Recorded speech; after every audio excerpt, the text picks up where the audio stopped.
The morning I found Karen's $80,000 Mercedes blocking my disabled veteran father's medical transport. Again, I knew that pristine white SUV was about to disappear forever. And the best part, she'd practically begged me to take it. Picture this. It's 6 a.m. My dad's wheelchair-accessible van is honking. He's about to miss dialysis. And there's Karen sipping her skinny latte in her kitchen window, actually smiling at our predicament. That smile cost her everything. Her car, her house, her freedom, and wait till you hear what her own husband did when he found out. What would you do if your HOA president turned your life into a living hell? Drop your worst HOA nightmare below. I'm collecting stories from my lawyer. Where are you watching from?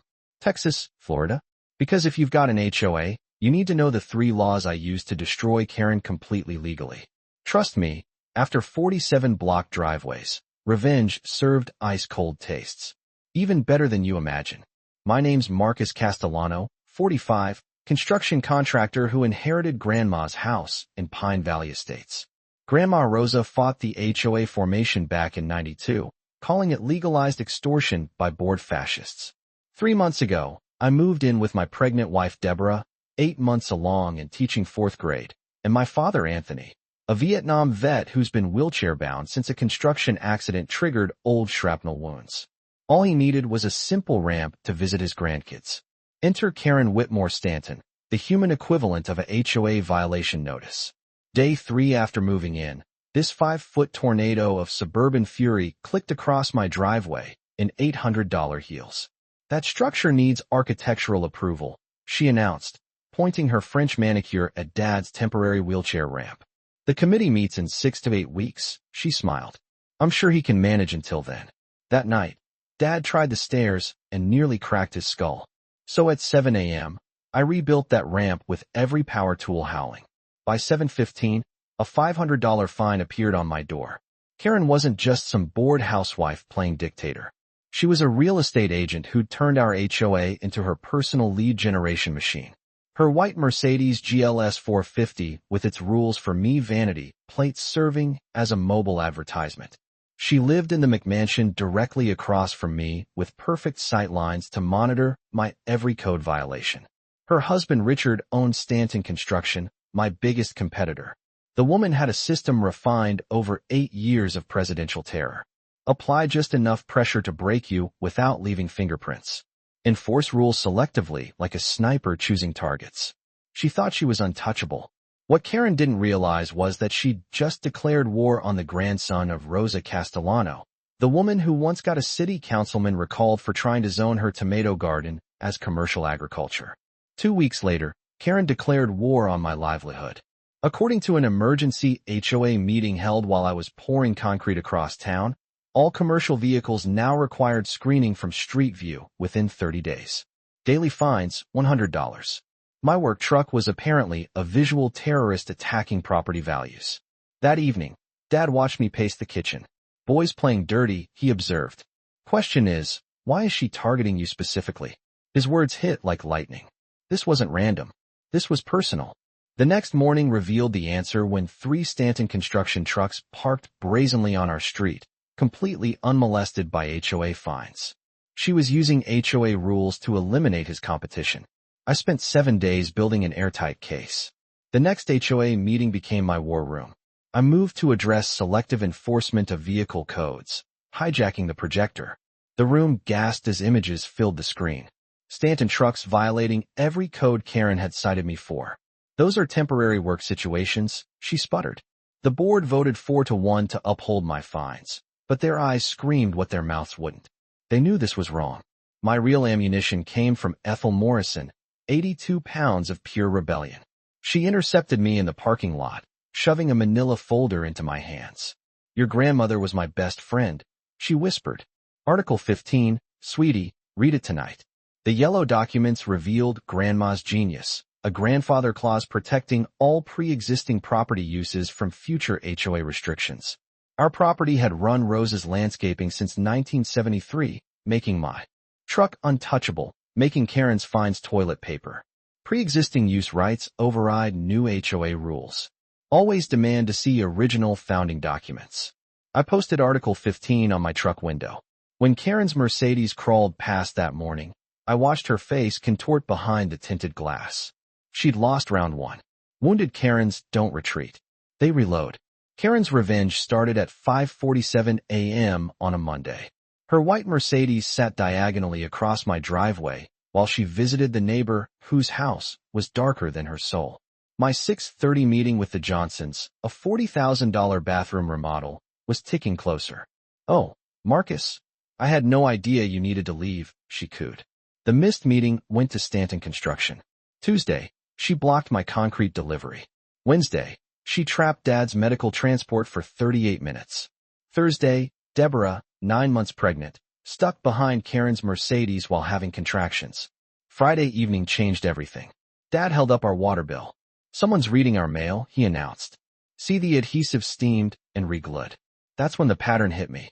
Karen knew our appointments, our schedules, because she was intercepting our mail. Mail theft was a federal felony, 5 years in prison. Weekend turned me into a suburban spy. I installed a hidden camera disguised as a landscape light aimed at our mailbox. The trap, a fake appointment letter for Tuesday, at 2 p.m. Monday's footage was beautiful. Karen photographing our mail at 6 a.m. before pocketing the medical decoy entirely. Tuesday at 1:45, her Mercedes blocked my driveway. "I need to leave for my appointment," I said sweetly. "What appointment?" I held up an identical envelope. "The one currently sitting on your passenger seat between the Starbucks cups and HOA violation forms." While she scrambled, I attached my GPS tracker to her bumper. "Drive safe, Karen. Expired tags are expensive." That tracker showed her Mercedes regularly in handicapped spaces, fire lanes. I discovered her license was suspended from last year's DUI. The woman citing us for violations was driving illegally everywhere. During one blocking episode, I glimpsed inside her car. The glove box overflowed with tickets and final notices. Empty wine bottles hid under designer bags. This wasn't just hypocrisy. This was ammunition. Karen's nuclear option detonated when Adult Protective Services pulled into my driveway. Someone had reported serious concerns about an elderly veteran being neglected. Dad handled the inspection with military composure until his medication questions. "My boy takes better care of me than the VA ever did," he said, voice shaking. That night, his PTSD nightmares returned for the first time in years. 2 days later, Deborah called sobbing. "Marcus, someone reported me to CPS. False labor struck again, and I spent 6 hours in the ER wondering if Karen's vendetta would cost us our baby." Hospital security showed me footage. There was Karen's Mercedes following Deborah's car for 20 minutes, lurking like a stalker. "Might want to file a restraining order," the chief suggested. But I had bigger plans. My contractor network revealed Karen's history. 5 different addresses in 10 years. Always leaving after neighborhood disputes. She got the HOA president arrested for embezzlement in Scottsdale, then took over. Year later, 40 grand was missing. Ethel revealed Karen owed the HOA $47,000. President exemption, she calls it. Hasn't paid dues in 8 years. The real estate agent lecturing us about property values was drowning in debt, using HOA funds as her personal piggy bank. Our kitchen became a war room. Dad connected with other victims through the VA center. Deborah created a Facebook group that gained 50 members in 2 hours. The CPS investigator gave me his card. "When you nail her, call me. I'll testify about the false reports." The pieces were aligning. Financial fraud, mail theft, false reports, stalking. Karen had built an empire of crimes. The breakthrough came at 2 a.m. while digging through HOA documents. According to the HOA's automotive coverage policy, any vehicle on HOA common property could be towed if blocking emergency access, unregistered, or posing a safety hazard. The kicker, Karen's driveway wasn't actually her property. A surveyor's error in 2003 had placed her driveway 6 feet into HOA common area. Karen had been illegally parking on community property for 15 years while finding others. I called Rodrigo at dawn, my best friend who owned Rodriguez's recovery. "The white Mercedes? The one whose owner called my truck's visual pollution? Oh, this is destiny, brother." State law said vehicles with suspended registration on public property could be immediately impounded. Her suspended license, expired registration, and illegal parking made her Mercedes a towing company's dream. The annual HOA gala was Karen's coronation ceremony. 300 people would attend, including local media. We spent the next week preparing. Every form Rodrigo would need, every legal justification organized. We weren't just allowed to tow her car, we were technically obligated to. Our revolution started in my garage. Within a week, it became unofficial headquarters. 12 households officially on board. Ethel became our inside woman. Ja Patel, our forensic accountant, analyzed financial records. The Johnsons handled digital evidence compilation. Mike Brennan, our mailman, had documented every complaint. Federal postal inspectors been wanting a case like this. My lawyer Gary Chun laid out our strategy. Death by 1,000 paper cuts, all perfectly legal. We installed hidden cameras, creating a surveillance network. Dad turned our operation into a military exercise. Operation Tow Freedom, he called it. When that Mercedes gets hooked, I want everyone with a camera phone recording. 3 nights before the gala, we held our final strategy meeting. 43 people crammed into my garage. Everyone knew their role, their timing. We'd turned Karen's weapon against her. Organization, documentation, and ruthless adherence to rules. The trap was set. Karen thought she was attending her annual coronation. Instead, she'd be the star of her own public execution. Karen must have sensed danger because 3 days before the gala, she launched a desperation offensive. I found my truck on blocks, all 4 tires slashed. Then came the call from my biggest client canceling. Someone sent us disturbing information. The disturbing information was an anonymous blog with photoshopped images hosted on the HOA's official website server. She'd literally defamed me using HOA resources. 5 more clients called within 2 days, canceling contracts worth over $200,000 total. Thursday brought the cruelest blow. Someone called CPS again. They pulled both kids out of class. Our baby's terrified. That's when something snapped in me, but it was a cold snap. Friday morning brought Karen's final assault, a viral blog featuring photos of my father with fabricated testimonials. But Karen made a fatal error. She'd included specific medical information that only someone who'd illegally accessed his mail would know. The blog post literally contained evidence of federal crimes. The afternoon brought intelligence from an unexpected source. Richard Stanton standing at my door. "I'm done covering for her," he said, handing me a thumb drive. "That drive has everything." His hands shook. "She promised it was just about protecting property values." I didn't know she was evil. The thumb drive was a prosecutor's treasure chest. Screenshots of HOA bank transfers to Karen's personal shopping. Emails planning harassment campaigns. Most damning, a spreadsheet tracking which neighbors to target based on race, religion, and military status. With notes like, "Mexicans bring property values down." She documented her own hate crimes. Dr. Patel completed the forensic audit. Karen has embezzled $247,000 over 8 years. Every transaction is traceable. That's wire fraud, tax evasion, and embezzlement. Federal crimes with mandatory minimums. The Pine Valley Estate's annual gala kicked off at 7 p.m. 3 news crews mingled with 300 residents. At 7:43, Karen's white Mercedes appeared. She'd chosen the fire lane directly in front. Maximum visibility. Maximum illegality. She emerged wearing a $5,000 sequin dress. Inside, she worked the room with realtor precision. At 8:15, Dr. Patel took the microphone. "I present 8 years of systematic embezzlement documenting $247,000 in stolen HOA funds." The screen showed receipts. Karen's Vegas trips charged as board retreats. The crowd erupted. Through the windows, Rodrigo's flatbed tow truck appeared. The crowd rushed to the windows. Karen screamed, shoving through the crowd. "Ma'am, this vehicle is illegally parked in a fire lane with expired registration," Carlos explained. She grabbed his arm. She kicked the truck. She screamed obscenities. "I know people. You spics don't know who you're messing with." The racial slur hung in the air. 300 people heard it. 3 news crews recorded it. A white sedan with official plates pulled up.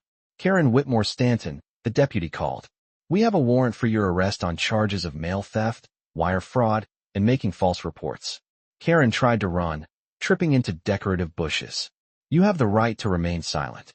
"Marcus," she screamed. "You did this." "No." "Karen," I stepped forward. "You did this. We just made sure everyone saw it." The crowd erupted in applause. Richard emerged with a process server. "Karen, you're being served divorce papers." "Yes, I'm keeping the house. Check the prenup clause about criminal convictions." The Mercedes disappeared on Rodrigo's flatbed as Karen vanished into the patrol car. Within an hour, #KarenTowed was trending nationally, reaching 2 million views before midnight. The emergency HOA election happened right there. Ethel Morrison won by acclamation. Her first act was reversal of all fines issued in the past 8 years. Just like that, $400,000 in predatory fines evaporated. The federal prosecutor charged Karen with 47 counts. The plea deal, 2 years federal prison, 3 years probation, and $300,000 in restitution. Permanently banned from serving on any HOA board. The transformation of Pine Valley Estates felt like watching a garden bloom. Under Ethel's leadership, we instituted radical transparency. The Korean family planted a gorgeous cultural garden. Dad started a veteran support group. My business exploded. Turns out being the guy who took down a corrupt HOA president was better marketing than any billboard. Deborah safely delivered our daughter Victoria. Yes, we named her after our victory. Even Richard became a client. Our story inspired 3 other neighborhoods to investigate their HOAs, uncovering similar corruption. A state legislator drafted Karen's law, requiring HOA financial transparency. The bill passed 97-3. 6 months later, I received a letter from Karen's estranged daughter. Thank you. My mother's arrest freed our whole family. I'm in law school, now studying housing discrimination law. We'd established the Rosa Castellano Memorial Scholarship using recovered HOA funds. Karen's stolen money now funded lawyers who'd prevent future Karens. A year after the arrest, Pine Valley Estates threw its first annual Freedom from Tyranny Festival. Dad manned the grill. Ethel worked the crowd. What happened here should be taught in every civics class.